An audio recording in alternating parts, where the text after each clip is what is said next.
আল্লাহ পাকের ওলি হযরতে নিজামউদ্দিন আউলিয়া, আল্লাহর ওলি নিজামউদ্দিন আউলিয়া সুলতানুল আরিফিন কিতাবের ভিতরে এসেছে আল্লাহর ওলি হযরতে নিজামউদ্দিন আউলিয়া রাহমাতুল্লাহি আলাইহি 1 তারিখেই বিদ্যামা, 1 তারিখে বিদ্যামা আবারও দ্বিতীয় দিন খাদ্যটা তৈরি করে আল্লাহর ওলি নিজামউদ্দিনের দরবারে এসে হাজির হলো। দিল্লির জমিনে আল্লাহ পাকের ওলি হযরতে সুলতানুল আউলিয়া নিজামউদ্দিন রহমাতুল্লাহ আলাইহি হুজুর আমার বসে আছেন। ওই বিদ্যামা আবারও খাবারের পুটুলিটা নিয়ে আল্লাহর ওলির দরবারে সে হাজির হয়ে গেল। আল্লাহর ওলিকে সালাম দিলেন। আল্লাহর ওলি বারে বারে বুঝিয়ে দিলেন, ও দিল্লির মা, তুমি আমাদের জন্য কষ্ট করো না, বরং তুমি আল্লাহর উপরে তাওয়াক্কুল করো, আল্লাহর উপরে ভরসা করে থাকো। আল্লাহ পাক আমার এখানে 40 জন দরবেশের আস্তানা করে দিয়েছে, যারা একবার যদি মুখ ফুটে বলে আল্লাহ তাদের খানার ব্যবস্থাটা করে দেবে। আমার এখানে যা কিছু আসে আমি প্রতিদিন একটা অংশ আপনার ঘরেতে পাঠিয়ে দেব, কিন্তু আপনি দয়া করে আমাদের জন্য কষ্ট করবেন না। বিদ্যামা দাঁড়িয়ে বলেছিল, চোখের পানি ছেড়ে দিয়ে বলেছিল, ও আল্লাহ পাকের মাহবুব, ও হযরতে নিজামউদ্দিন আউলিয়া, আপনি এই কথাটি আমাদেরকে বলবেন না। আমি বড় কষ্ট করে, আমি বড় মেহনত করে, আমি প্রতিদিন রশি তৈরি করে ওই অর্থ দিয়ে দিল্লির বাজার থেকে আপনাদের জন্য খাদ্যগুলো বানিয়ে আপনাদের কাছে এনে দেই, কারণ আমি বিশ্বাস করি আল্লাহর ওলিদেরকে খানা খাওয়ালে, আল্লাহর ওলিদের সঙ্গে সম্পর্ক রাখলে মহান আল্লাহ কিয়ামতের দিনে আমার নাজাতের জারিয়া বানিয়ে দেবেন। জোরে বলেন সুবহানাল্লাহ, আরো জোরে বলেন সুবহানাল্লাহ। ও যুবকেরা, ওই বিদ্যামা চলে গেল, প্রতিদিন চলতে লাগলো। 1 তারিখে আল্লাহ পাকের ওই বান্দি দিল্লির মার্কেটে যেই না রয়েছে, হঠাৎ দেখতে পেলেন ওই দিল্লির মার্কেটে ওই বিদ্যা মায়ের সামনে একজন আল্লাহ পাকের বান্দা সম্মুখে এসে হাজির হয়ে গেল। ওই মানুষটার চেহারার পরিবর্তন ছিল, সুন্দর সুঠাম দেহের অধিকারী। ওই বান্দিকে দেখে বললেন, মা, আপনার তো এখনো এত কষ্ট করার সময় নাই। জিজ্ঞাসা করছে, আপনি এখন এত কষ্ট কেন করছেন? আপনার 100 বছরের উপরে বয়স, আর আপনি এই দোকানদারি করছেন, বসে বসে রশি বিক্রি করছেন কেন? ওই মা উঠে দাঁড়িয়ে বলছে, বাবা, আমি রশি বিক্রি করি এজন্যই, আমার এই অর্থে আমি আল্লাহ পাকের 40 জন আউলিয়াকে প্রতিদিন খাদ্য খাওয়াই। যদি বলবেন না সুবহানাল্লাহ। আমাদের জমিনে দুনিয়ায় আমরা এখন আমার দেই আমি বলছি, অন্য কাউকে তো বলবো না, আমার দেই আমি বলি। আমরা কয়েকদিন আগে রমজান সমাপ্ত করেছি। আমার কথা শুনলে যদি বুঝতে পারেন আপনার মাথা কিন্তু ঘুরে যাবে। আমি বাজে কথা বলছি না, আপনাকে শুনলেন না, আমি বলছি আপনাকে, কয়েকদিন আগে রমজান সমাপ্ত করেছি। সবাই আমরা ফিতরা দিয়েছি, সাদাকাতুল ফিতর দিয়েছি না দেইনি? কত করে দিলেন গো আপনারা? 70, 24 পরগনা 70, 75। আচ্ছা বলেন দিনই, সত্যি কথাটা কারোর গায়ে যেন না লাগে, যদি লাগে আমার কিচ্ছু করার নেই। আপনাদের এই গ্রামে ধনী আছে তো 2-4 জন 10 জন আছে তো? জি, এমনও তো হতে পারে তারপরে মধ্যবিত্ত ধনী আছে, মানে বুঝলেন না, কেউ যদি কোটিপতি না হইলে অন্তত 20-40 লাখের মালিক হয়, এমনও লোক আছে তো 5 লাখের মালিক আছে। এমনও লোক আছে অপরের কাছে কর্মজীবনে খাটে, শ্রম দেয়, মানে জন খাটে, কেউ দোকানে থাকে, কেউ বা এমন হয় প্রতিদিন কর্মজীবনে বার হয়ে যায় 300-400 টাকা রোজে, কেউ টোটো চালায়, কেউ ভ্যান চালায়, কেউ বা সরকারি চাকরিজীবীও চাকরি করে, আছে না? আছে, আছে। এবার আপনি আমাকে ছোট্ট করে একটু আপনার বিবেক দিয়ে বুঝিয়ে দেবেন যে হুজুর এই কথাটা সত্যি তো? আল্লাহ রসুল যে সময় সাদাকাতুল ফিতরটা এসেছিল আমাদের উপরে, আল্লাহ রসুল বলেছিল, যেহেতু আরবের ভৌগোলিক পরিবর্তন এটাই ছিল প্রেক্ষাপট। 1 নম্বরে রসুল লিখেছিল সাদাকাতুল ফিতরা ধনীদের জন্য, রসুল বলেছিল হয় খাজুর, নাই কিশমিশ, নাই পনির, আর গরিবদের জন্য ছিল সেই যুগে জব। যদিও আমরা এখন মুফাসসিরিন কেরামদের অনুযায়ী ইজমা আমাদের এখানে জবার হয় না, মাইলো ভুট্টাও আমরা চাষ করি না, গমটা বেসুমার চাষ করি, তাই গমটা সংযোজন করে। প্রশ্ন হলো আপনি আপনার নিজের ব্রেন আর বিবেকটা খাটিয়ে বলবেন, এই গ্রামের যদি 5 জন লোক থাকে যার 20 লাখ টাকা অ্যাসেট আছে, এই গ্রামে যদি 20 জন লোক থাকে যার 10 লাখ টাকা অ্যাসেট আছে, এই ব্যক্তিটা দিল 70 টাকার সাদাকাতুল ফিতর, 2 নম্বর ব্যক্তি সেও দিয়েছে 70 টাকা। কিছু মানুষ ওই ব্যক্তির কাছে কাজ করে, তার প্রতিষ্ঠানে 12,000 15,000 করে মাইনে পায়, এও দিচ্ছে 70 টাকা। যে সরকারি চাকরি করে 70,000 টাকা বেতনে, সেও দিচ্ছে 70 টাকা। যে টোটো চালায়, ভ্যান চালায়, 300 টাকা ইনকাম করে, এও দিচ্ছে 70 টাকা। আমার বুঝিয়ে দেন আপনি কোন যুক্তিতে শরিয়াতে এটা আপনাকে দিল? কোন হুজুর ফতোয়া দিয়েছে আপনার 70 টাকা দিলে মেটবে আপনার? বড্ড আমরা চালাক, তাই না? কি চালাক আমরা! অসুবিধা হচ্ছে আপনাদের ওয়াজ? আমরা প্রশ্ন দূরের কথা, শরিয়াত আপনাকে কি করে জায়েজ বলে ফতোয়া? আপনি কেন এই অপশন গ্রহণ করলেন না যে আল্লাহ আপনার 20 লাখ টাকা দিয়েছে, আওকাতপূর্ণ আপনি আপনার টাকা দিচ্ছেন নয়।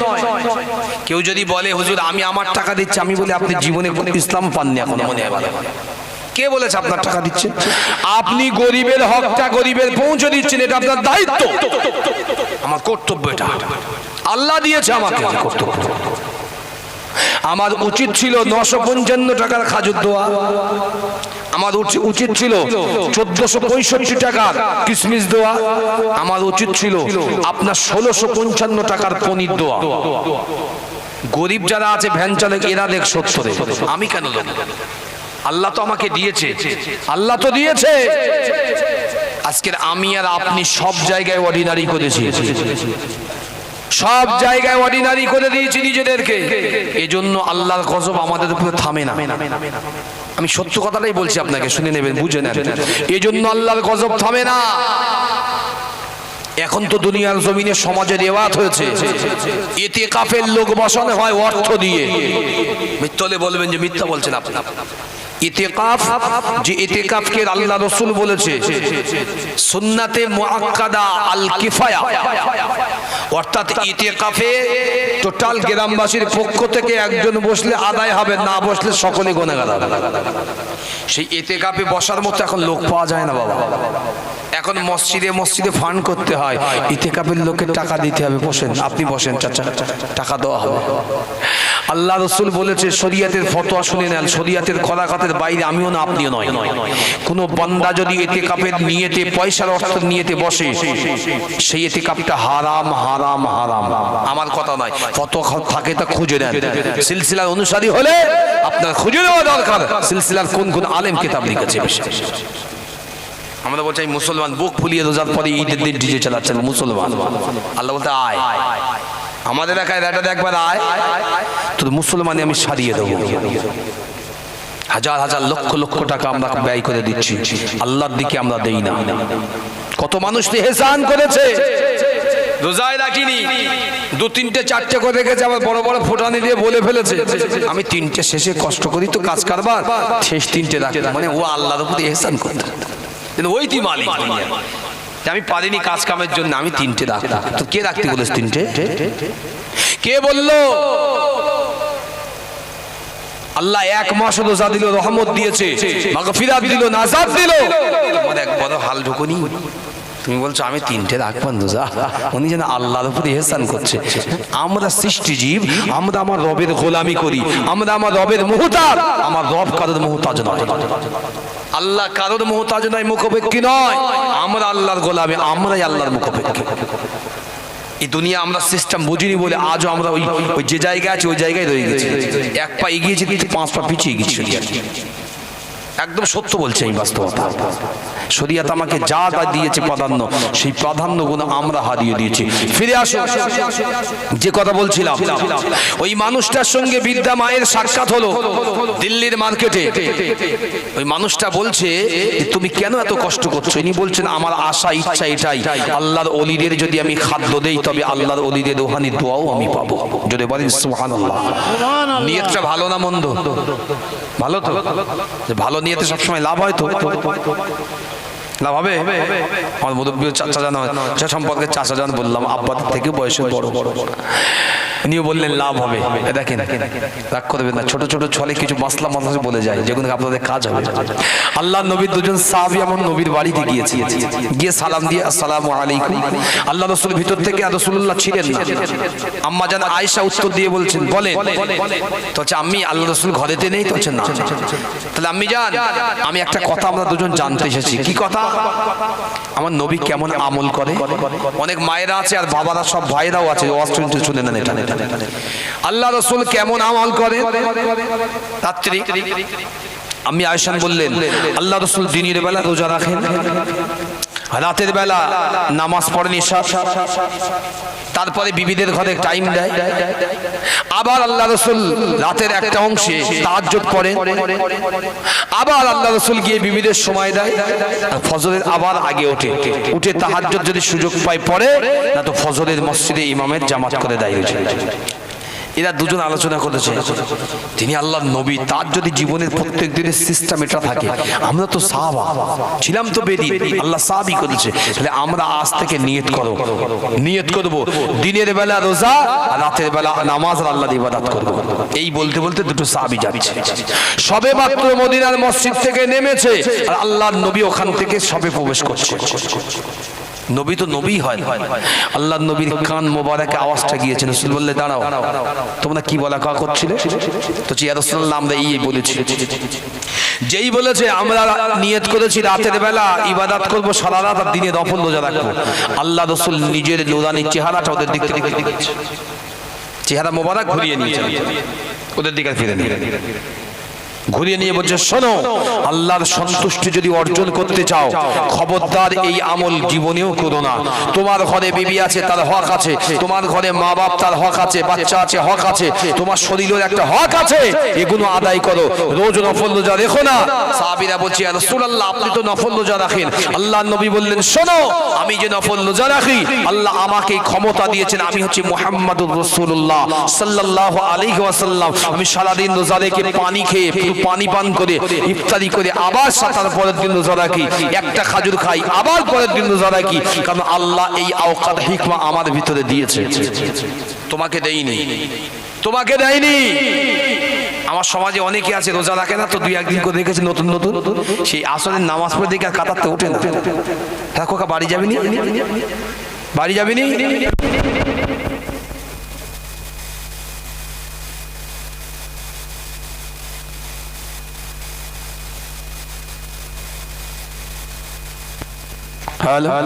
যে কথা বলছিলাম, পেট আর আমাদের ওঠে না, কি ব্যাপার?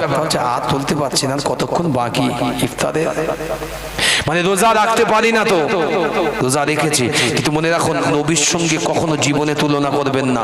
আপনারা হুগলির মানুষ, আশেপাশে আপনাদের ওলি আবদাল রয়েছে, আপনারা বুঝে নেবেন, জীবনে সবসময় নবীর সিরাত নিয়ে আলোচনা শুনবেন, সুরাত অনুকরণ করবেন না। জীবনে কোনো মানুষের জন্য সুরাত অনুসরণ করা নয়, রাসূলের সুরাত কেউ অনুসরণ করতে পারেনি আর পারবে না, আপনি জীবনেও করতে যাবেন না।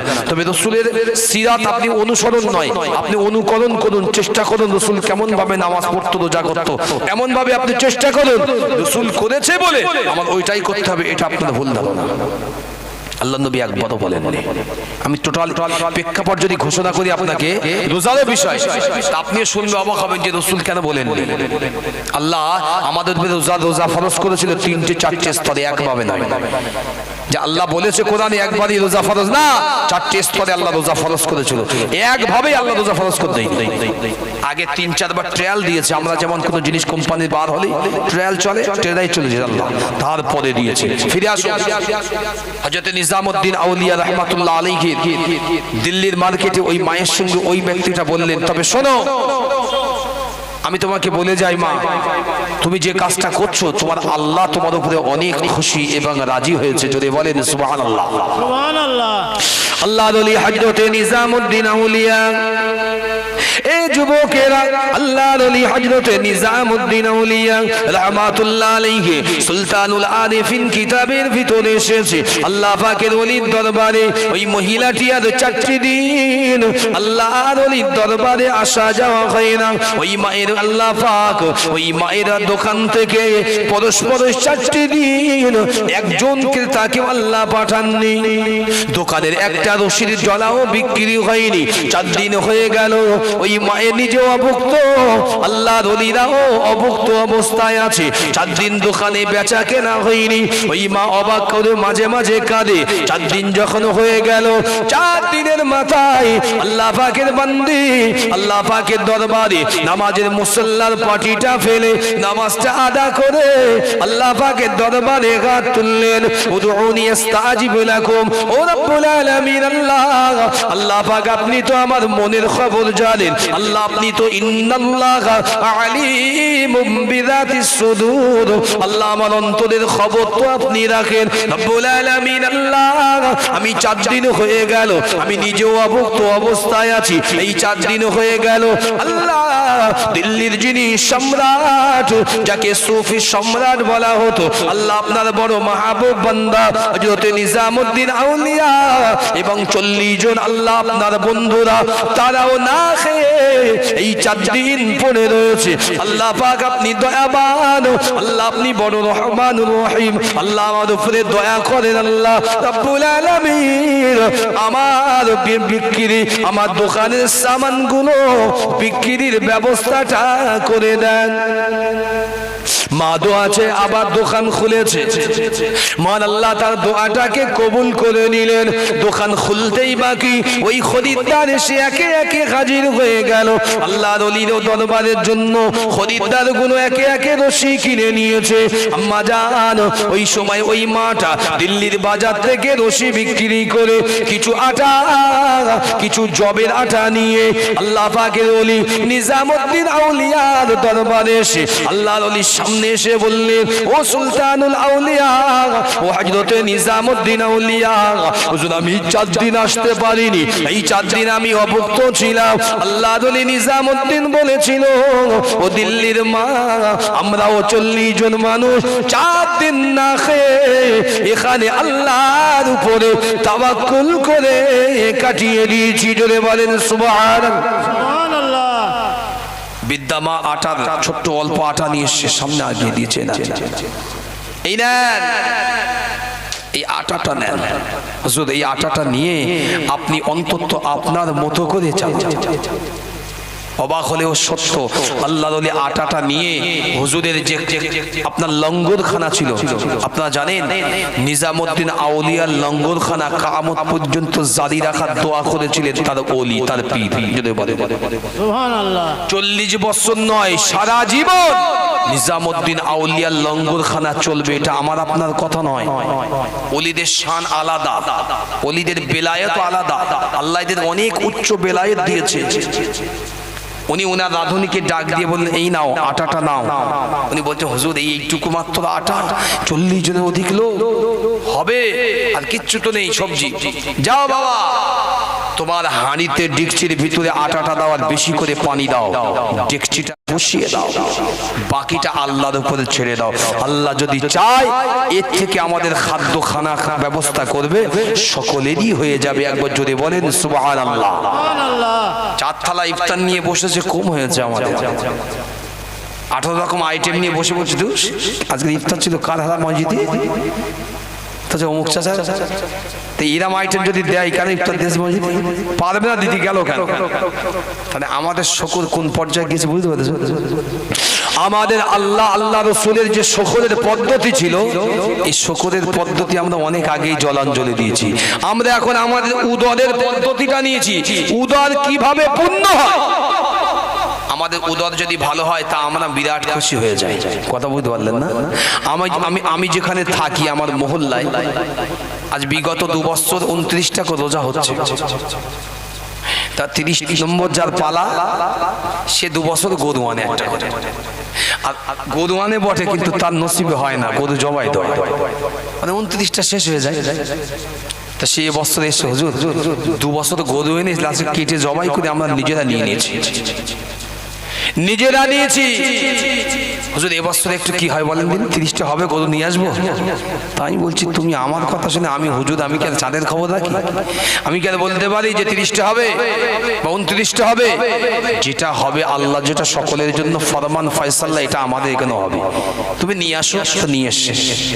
এবছরে তিনি গরু জবাই দিয়েছে ইফতারিতে, মোটামুটি 29 দিন যা লোক হয়েছে সব রেকর্ড ছাপিয়ে গিয়েছে।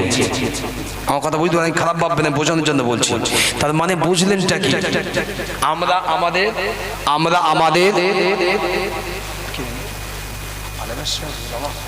আচ্ছা, আমরা আমাদের নিজেদেরকে, নিজেদের জবানকে হেফাজত করিনি, উদরকে হেফাজত নিয়ে আমাদের অল্পই আমাদের তুষ্টি নেই, আমাদের বেশিটাই আমাদের কাছে সবচেয়ে মুখ্য।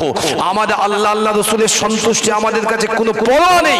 আমাদের পরোয়াটা হচ্ছে দুনিয়ার মানুষের সম্মান হয় কি না হয়, আমাদের ভালো ড্রেসের প্রয়োজন, আমাদের দেখনদারিতার প্রয়োজন, আমাদের এর ভিতরে কি সুখ আছে কি না আছে, সুন্দর ভিতরে আরামদায়ক কিনা, এটা আমরা দেখি। চাকচাকিন্য দুনিয়ায় আমরা চলছি, এই জন্য আল্লাহ আমাদের উপরে বুঝে আরো গজব সামনে আসছে, সেটা আল্লাহ পাক ভালোই জানেন। সকলকে আল্লাহ হেফাজত করুক, সকলেই বলি আল্লাহুম্মা আমিন। একবার দরুদ শরীফ, আল্লাহুম্মা মাওলানা মুহাম্মদ ওয়া আলি সাইয়্যিদিনা মাওলানা মুহাম্মদ। তুমি ছাড়া কেউ নেই, মালিক বলে তারে ডাকবো। একবার সকলে মিলে বলেন সুবহানাল্লাহ, সুবহানাল্লাহ।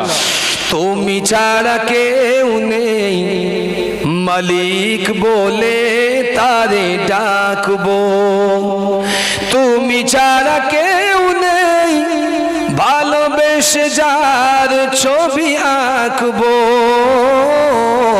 তুমি ছাড়া কেউ নেই, মালিক বলে তারে ডাকবো।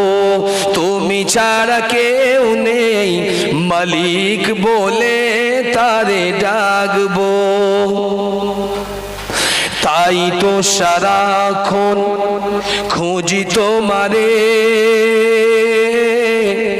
যেও না কবু ভুলে আমারে। তাই তো সারাক্ষণ খুঁজি তোমারে, যেও না কবু ভুলে আমারে।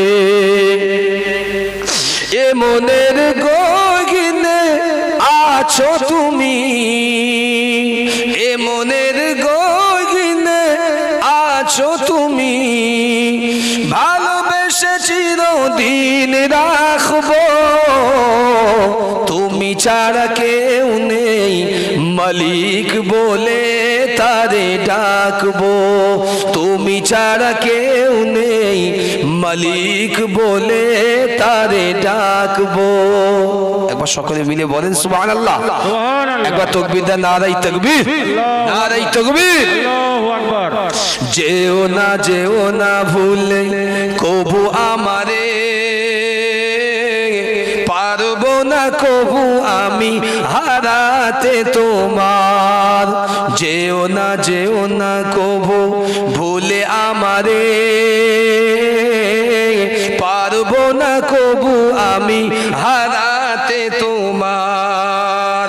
কবরে হাসরে পাশে থেকো, কবরে হাসরে পাশে থেকো, তাহলে বিপদ থেকে বাঁচবো।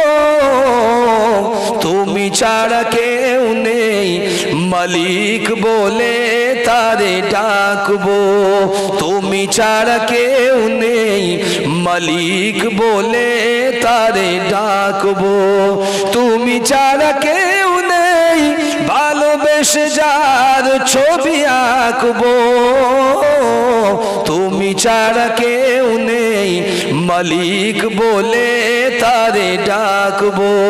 তুমি ছাড়া কেউ নেই, মালিক বলে তারে ডাকবো।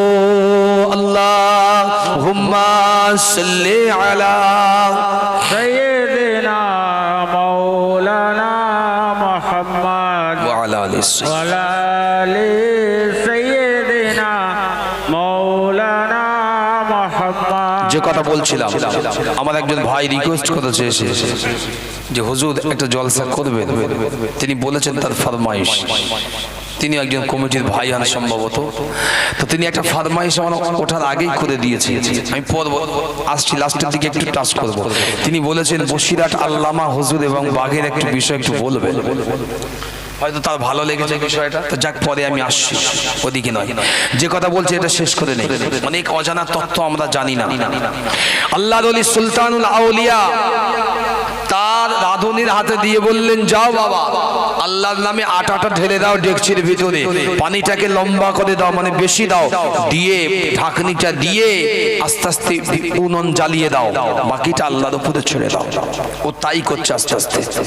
রাধনা রান্না প্রায় কম বেশি আদা হয়েছে, হঠাৎ আল্লাহর ওলি নিজামুদ্দিন আউলিয়ার দরবারে দরওয়াজা জোরে ঝাপটা মেরে একজন বান্দা এসে খুলেছে। খুব লম্বা চওড়া লাশ, চোখগুলো কাঠের ভিতরে, যেন চোখের আপনার এই চোখের যে ফ্রেম ভিতরে ঢুকে গেছে। লম্বা চওড়া মানুষ, জুব্বাল খেল্লা দাড়ি, এসেই রাগান্বিত স্বরে বলছে, কোথায় কে আছো? আমি এমন এত বড় ক্ষুধার্ত যে ক্ষুধা আমার মনে হচ্ছে আমার দুনিয়ার আধা অংশ যিনি দিলেও আমার ক্ষুধা উদার পূর্ণ হবে না, তাড়াতাড়ি এসো, আমাকে তাড়াতাড়ি করে খাদ্য দাও। দরবারের যত খাদিম ছিল অন্যান্য আউলিয়ারা চমকে গিয়েছে, ওরে বাবারে, এ তো আমাদের থেকেও এক ফুট করে লম্বা, এই কোথার থেকে আসলে মানুষ? আর এসেছে এসেই রাগ গুসা, যা পাচ্ছে সামনে হাতের দ্বারা ছুড়ে দিচ্ছে, শিগগির খাদ্য নিয়ে এসো, আমাকে আমার প্রচন্ড ক্ষুধা পেয়েছে, খাদ্য নিয়ে এসো। সকলে ছোটাছুটি বাঁধিয়ে দিয়েছে, হুলুস কাণ্ড নিজামুদ্দিন আউলিয়ার দরবারে। ওদিকে নিজামুদ্দিন আউলিয়া 40 জন আউলিয়াকে সাথে নিয়ে বসে আল্লাহ আল্লাহ রাসূলের জিকিরে তালিম দিচ্ছেন। জাদুতে ছুটেছে, দৌড়েছে। হুজুর বেয়াদবি মাফ করবেন, আপনাকে আমরা বারবার ধ্যান ভঙ্গ করছি। একজন ফকির এসে, সে এত রাগান্বিত, এমন ফকির জীবনে দেখিনি দিল্লির জমিনে, আপনার চাইতেও লম্বা, এত রাগ দেখাচ্ছে, শুধু বলছে খাদ্য দাও। হুজুর সে এক্ষুনি খাদ্য চাচ্ছে, আমরা কি করবো বলে? আল্লাহর ওলি বললেন, দাঁড়াও, তোমার চিন্তা করতে হবে না, আমি যাচ্ছি। তো হুজুর আপনি যাবেন? তাহলে হ্যাঁ, কারণ ওলিরা ওলিদেরকেই চেনে, সোনা স্বর্ণকার সোনাকেই চেনে, জহর জোহরিকে চেনে, অর্থাৎ যে যে বান্দা হয়, যে যে লেভেলের হয়, সে সেই লেভেলটাকে খুব ভালো চেনে। আল্লাহর ওলি নিজামুদ্দিন আউলিয়া উঠলেন, চেয়ার থেকে উঠে দৌড় দিলেন, গিয়ে বলছে, সালাম দিয়ে বলছে, বাবা আল্লাহর রাস্তায় একটু ঠান্ডা হও, তোমাকে খাদ্য দেয়া হবে, তবে খাদ্যটা এখন পাতিলের ভিতরে আছে, পাতিলটা এখনো খাদ্য 3 দিন আমরা 4 দিন খাইনি, পাতিলের ভিতরে খাদ্য তৈরি হচ্ছে, একটুখানি সবর করো, ধৈর্য ধরো, কিছুক্ষণের ভিতরে তোমার খাদ্য হয়ে গেলে আমি ঠান্ডা করে আমি তোমায় খেতে দেবো। ও বলছে, হবে না, হবে না, খাদ্য খাওয়াতে গেলে নিজে হাতে আপনাকে আমার খাইয়ে দিতে হবে। আল্লাহর ওলি নিজামুদ্দিন আউলিয়া হুজুর সেটাও মেনে নিয়েছেন। একবার যদি বলেন সুবহানাল্লাহ। সুবহানাল্লাহ। আল্লাহর ওলি হযরত নিজামুদ্দিন আউলিয়া রাহমাতুল্লাহ আলাইহি, আল্লাহ পাকের ওলি হযরত নিজামুদ্দিন আউলিয়া রাহমাতুল্লাহ আলাইহি ওই ফকির সাহেবটাকে বারে বারে শান্ত করলেন, ও আল্লাহর বান্দা, আপনি একটু ধৈর্য সবর ইন্তেজারি করুন, আপনি একটু আমার দরবারে একটু বসে যান, কিছুক্ষণ সময় দেন, ওই খানাটা পাকানো শেষ হলে খানাটা একটু ঠান্ডা যাই না হবে, আমি নিজামুদ্দিন আমার নিজের হাতে খানাটা নিয়ে আপনাকে খাইয়ে দেব। কিন্তু না, কে শুনে কার কথা? ফকির সাহেব শুনতে প্রস্তুত নয়, বারে বারে গুসা করে, রাগ দেখায়। ও নিজামুদ্দিন, তুমি তাড়াতাড়ি করে গিয়ে তুমি ওই পাতিলটা নিয়ে এসো, তুমি ওই হাঁড়ির ডেকচিটা নিয়ে এসো, আমি ওই খানাটা খেতে চাই। আল্লাহর ওলি বারে রোনাজারি করে বলেন, ও বাবা ফকির সাহেব, আপনি একটু ধৈর্য ধারণ করুন, আপনি কি জানেন 40 জন আউলিয়া আমার কাছে আছে, 4 দিন হয়ে গেল অভুক্ত অবস্থায় আছি, আমরাও কিছু খাইনি। আল্লাহ পাকের বান্দা বারে এই কথা যখন বলেন, একটা সময় ছুটে রাধুনী যিনি ছিলেন তিনি এসে বললেন, ও সুলতানুল আউলিয়া, ও হযরত নিজামুদ্দিন আউলিয়া, হুজুর সামান্য কিছু জবের আটা, এই সামান্য খাদ্য 40 জনের তো হবে না, তার ভিতরেই ফকির সাহেব থাবা বসিয়েছে। আমাদের খানা কি আজকের মিলতে পারে? হযরত নিজামউদ্দিন আউলিয়া বললেন, বাবা তুমি চিন্তা করো না, কারণ ইন্নাল্লাহা ইয়ারযুকু মান ইয়াশাউ বিগাইরি হিসাব। মহান আল্লাহ রাব্বুল আলামিন জানিয়েছে, নিশ্চয়ই আমি আল্লাহ যাকে ইচ্ছা হয়, নিশ্চয়ই আমি আল্লাহ আমার যাকে ইচ্ছা পছন্দ হয়, আমি আল্লাহ তাকে বেহিসাব রিজিক দিয়ে থাকি। জোরে বলেন সুবহানাল্লাহ, আরো জোরে বলেন সুবহানাল্লাহ। ও যুবকেরা, হযরত নিজামউদ্দিন আউলিয়া বলেছিলেন, বাবা তুমি চলে যাও, তোমার কাছে ফকির সাহেব গুসাইত আছে, ওর সামনে তুমি খবরদার খবরদার যেও না। ফকির এবার ডাক দিলেন, ও সুলতানুল আউলিয়া, ও নিজামউদ্দিন, তুমি কি ওই জ্বলন্ত গাড়িটা আমার কাছে সামনে কি আনবে? আমার কথা শুনে, চুলো যদি দেখেছে আমাদের উনুন জ্বালানো হয়, এখন গ্যাসের দাম বেশি, মায়েরা একটু উনুনটা বেশি জ্বালাচ্ছে। কথা বলুন, মায়েরা একটু উনুন অর্থাৎ কাঠের জালটা এখন বেশি দিচ্ছে, কারণ গ্যাসের দামটা একটু বেশি। আগুনের ভিতরে হাত দিলে আগুনের চিরচরিত ট্র্যাডিশন হচ্ছে, আগুনের কাজ হচ্ছে জ্বালানো। তো আমরা প্রত্যেকেই জানি, এখন ধরলেন এই মজলিসে কেউ আছে যে হুজুর আমি আগুনে হাত দিতে পারবো, আগুন আমার বন্ধু হতে পারে, কারণ আগুনের কোনো ক্ষমতা নাই, ক্ষমতা তো সেই মহান আল্লাহ যিনি ক্ষমতা দিয়েছেন। যে ব্যক্তি দুনিয়ার জমিনে আল্লাহকে খুশি আর রাজি করেন, সে ব্যক্তির জন্য আগুন তো দূরের কথা, গোটা সৃষ্টি জগৎটা আল্লাহ তার কদমে লুটিয়ে দেন। যদি বলেন সুবহানাল্লাহ। আল্লাহুল মাওলা ওয়ালাহুল কুল, আল্লাহ বললেন যে নাকি আমার হয়ে যায় আমি আল্লাহ তার হয়ে যায়। ফাজকুরুনি আযকুরুকুম, যে আমাকে ডাকে আমি তার ডাকে সাড়া দেই, যে আমাকে হয় লা ওয়ালা তাহজান, ওই বান্দাদের কোনো ভয় নাই, খৌফ নাই, ডর নাই, যে বান্দাগুলো আমি আল্লাহ আমাকে ভালোবেসে মেনে নিয়েছেন। জোরে বলেন সুবহানাল্লাহ। হতে পারে উনি বললেন, ও নিজামউদ্দিন তুমি যদি এই মুহূর্তে ওই আদা হওয়া খাদ্যর ওই হাঁড়ি সহ যদি উনান থেকে তুলে আমার কাছে না আনো, তো আমি এখান থেকে থাকবো না, চলে যাবো।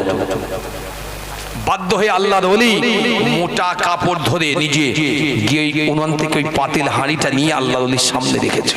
ওই ফকিরের জ্বলন্ত অবস্থায় ফকির সাহেব হাত ঢুকিয়ে দিয়েছে হাঁড়ির ভিতরে, ঢুকিয়ে দিয়েই মুখে তুলেছে এক লোকমা, গালে পুরে সাবান করে দিয়ে এইবার দু হাত দিয়ে হাত ধরে হাঁড়ি তুলেছে, তুলে মেরেছে। যে দিল্লি রাজধানীর জমিনে আল্লাহ পাকের 40 জন আউলিয়ার খাদ্য জোটনি 4 দিন 5 দিনের মাথায় জুটলো, কিন্তু একটা ফকির এসে গোসা করে টোটাল হাঁড়িটা ধরে মেরেছে আছাড়। এক আছাড়ে মাটির হাঁড়ি ভেঙে চূর্ণ বিচূর্ণ হয়েছে, খাদ্যগুলো ওই পানির মতো আটার সঙ্গে মিশে থাকা চারিদিকে ছড়িয়ে ছিটিয়ে পড়েছে। নিজামউদ্দিন আউলিয়া বলছে, আপনি কি করলেন? কি করলেন? আপনি জানেন এর ভিতরে কত মানুষের খানা ছিল, আপনি এটা করলেন কেন?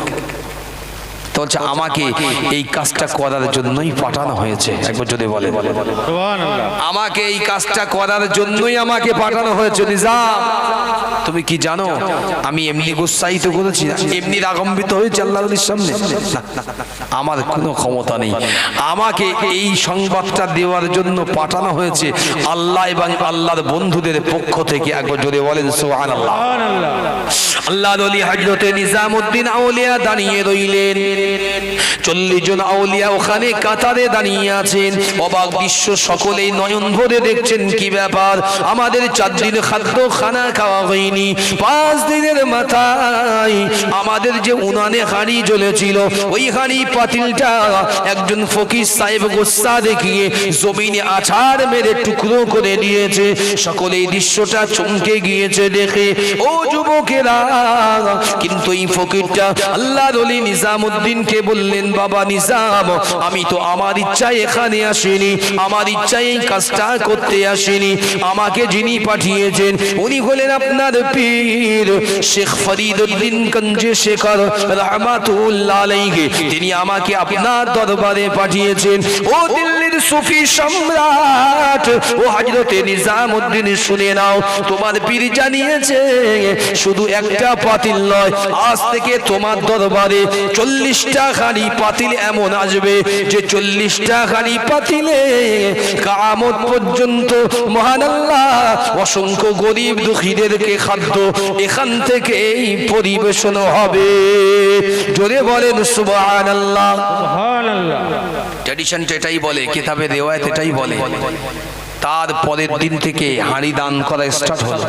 আল্লাহর বান্দারা আজ পর্যন্ত ওই সিলসিলা, ওই পরম্পরা জারি রয়েছে। যারা যান দেখবেন মানুষের খাদ্য দেওয়া হয়। এক একটা ওলিরা আল্লাহর দরবারে এক একটা শান নিয়ে আমাদের দুনিয়ায় এসেছে।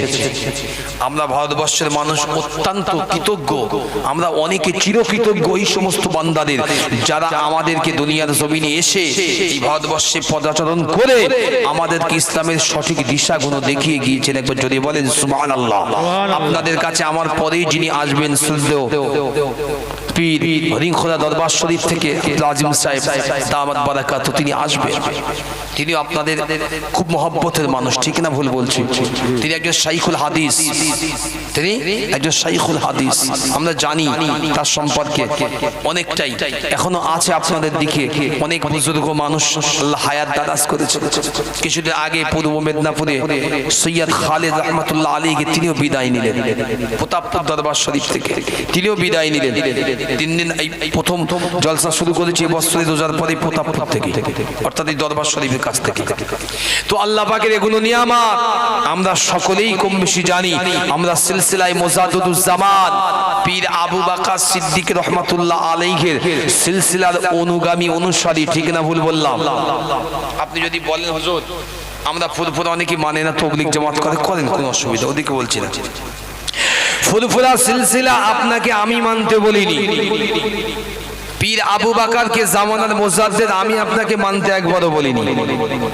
এটা মানতে বলেছেন আল্লাহ স্বয়ং। কাকে বললাম? এটা আল্লাহ বলেছে। আপনার প্রশ্ন থাকতে আল্লাহ বলেছে? আমি একবারও বক্তা এসে আপনাদের এখানে বলে যাচ্ছি না হুগলিতে যে আপনি ফুরফুরার পীর আবু বকর সিদ্দিককে মানেন না, আমার কোনো জ্বালাও পড়িনি বলা।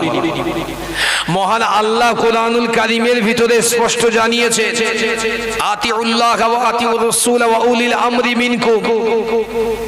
আল্লাহ প্রথম বললেন আমি আল্লাহ, আমাকে মানো, আমার আনুগত্য করো।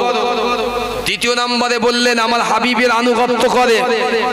তারপরে উলিল আমর, জামানার যাদেরকে আমি ওলি বানাই, জামানার যাদের গৌস কুতুব বানাই, জামানার যাদেরকে মুজাদ্দিদ বানাই, তাদেরকে তোমরা মান্য করে চলবে, কারণ শরিয়াতের দায়ভার এখন তাদের কাছে।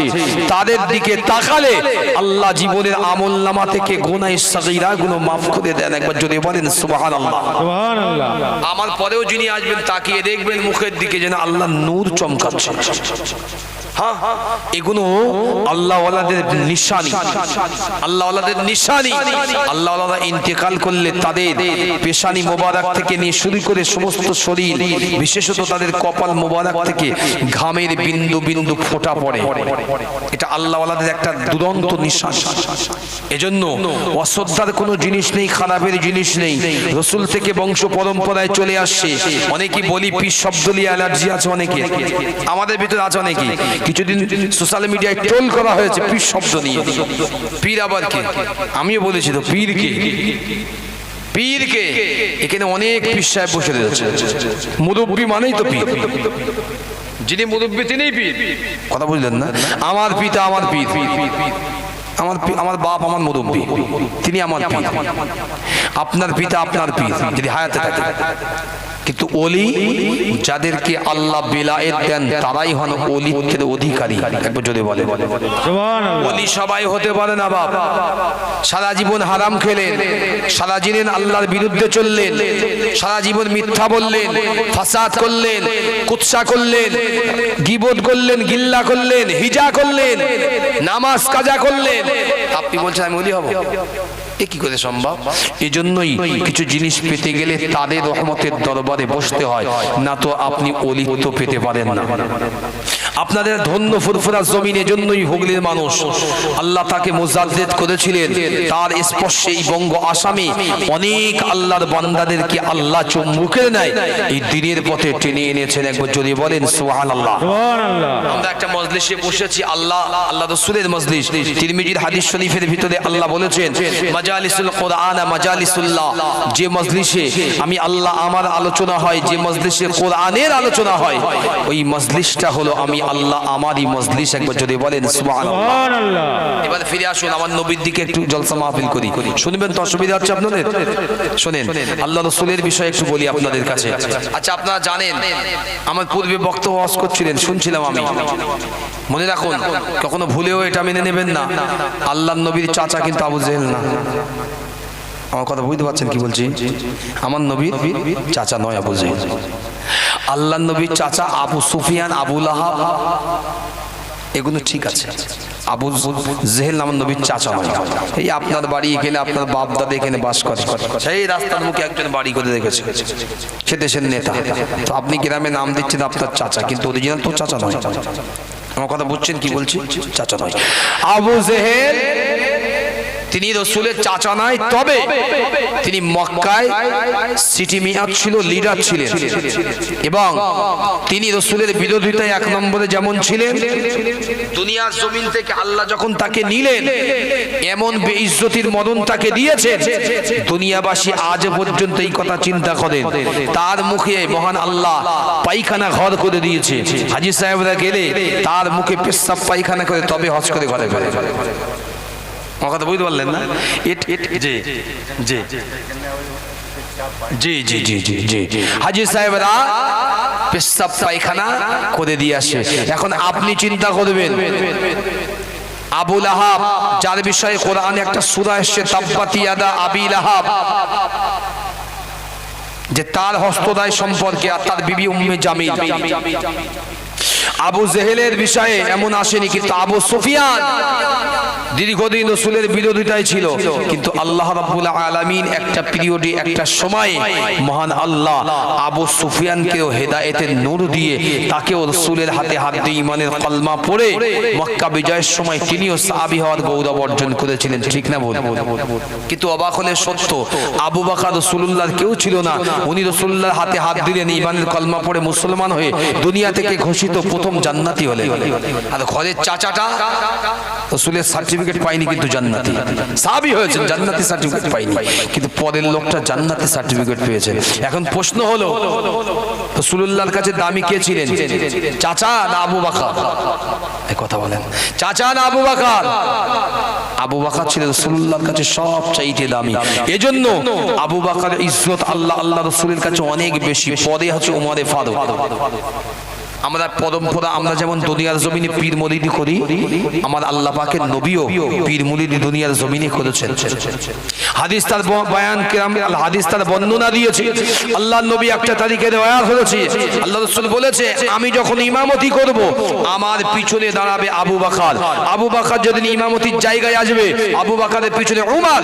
উমর যদি ইমামতির জায়গা আসবে, উমামের পিছনে উসমান। উসমান যদি ইমামতির জায়গা আসবে, উসমানের পিছনে আলী দাঁড়াবে। একবার যদি বলেন সুবহানাল্লাহ। সুবহানাল্লাহ। তো রাসূল তো জানিয়েই দিয়ে গেল যে আমার পরে কোন কোন প্রতিনিধি হবে। ঠিক না ভুল বলছি? তো এই জিনিস সিস্টেম কিন্তু চালিয়ে রয়েছে, রাসূলই তাদেরকে করেছে। আমি একটা রিওয়ায়াত আপনাদের বর্ণনা করি ইনশাআল্লাহ, তারপর অন্য দিকে যাব। সেই বর্ষার হুজুরের শেষের দিকে একটু করে বলবো।